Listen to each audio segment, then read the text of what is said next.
आज आपण बनवणार आहोत गाबोली चना म्हणजेच की छोले.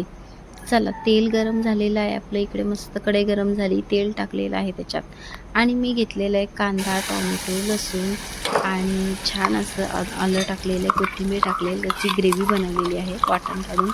तर ती तेलावर घातलेली आहे. कांदा कापून नाही घातलेला, तर मी ग्रेव्हीमध्येच घातलेलं आहे. तर आपल्याला छोलेसाठी ग्रेव्ही हवी आहे खूप छान अशी. तर इथे पाहू शकता खूप छान ग्रेव्ही परतून घ्यायची, अगदी तेल सुटायला हवं. आणि मी खोबरं काढलेलं आहे, आलं. ते इकडे पाहू शकता, हे खोबरं ना मी भाजून घेतलेलं आहे खूप छान असं कालसर करून, आणि मग त्याची आलं ग्रेव्ही बनवलेली आहे. तर आत्ता पाहू शकता तुम्ही, इतकी छान तरी येणार ना, खूपच छान येणार. तर एक नंबर तरी झालेली पाहिजे ह्या भाजीला.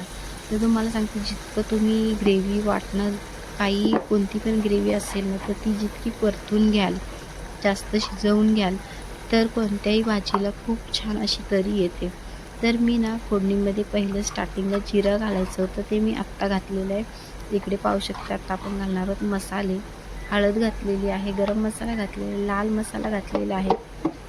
शेवटी घालणार आहोत आपण आता चवीनुसार मीठ. तर मिठाशिवाय भाजीला काहीच चव नसते, इकडे पाहू शकताय तुम्ही. तर आता मीठ घातल्यानंतर खूप छान असं आपण परतून घ्यायचं आहे. माझी व्हिडिओ कसं वाटलं नक्की लाईक शेअर कमेंट करून सांगा मला. तर चला, आता आपण खूप छान असं परतून घेऊया.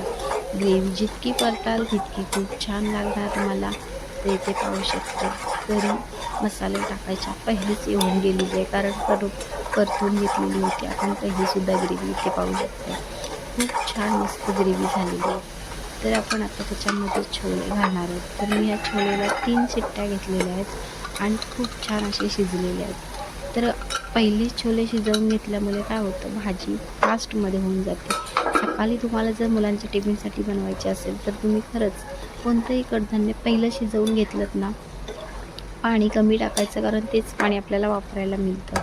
तर इथे पाहू शकता खूप छान अशी ग्रेव्ही झालेली आहे, कारण आता ना जास्त एक उकळ आला तरी पण आपली भाजी रेडी होणार, कारण ग्रेव्हीसुद्धा खूप छान शिजलेली आहे आणि पहिलंच आपण छोले शिजवून घेतलेले. नक्की रेसिपी कशी वाटली